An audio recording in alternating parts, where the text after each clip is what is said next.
ఇది జీలకర్ర బెల్లం. ఇవి రెండు వేరు చేయలేనంతగా కలిసిపోతాయి. పెళ్లి తర్వాత భార్యాభర్తలు కూడా జీవితాంతం అలా కలిసి ఉండాలని ఇవి తలపై పెట్టిస్తుంది.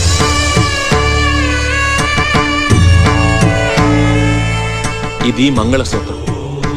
మంగళం అంటే పవిత్రత, సూత్రం అంటే తాడు. ఇది మెడలో పడగానే పెళ్లి అగ్ని కంటే పవిత్రం అవుతుంది. పుట్టింటికెళ్తే అత్తారింటిని, అత్తారింటికెళ్తే పుట్టింటిని మర్చిపోకూడదనే 2 బొట్లున్న తాళ్ళని మెడలో కట్టిస్తారు. తలంబ్రాలంటే తలపై నుండి రాలిపడేవి.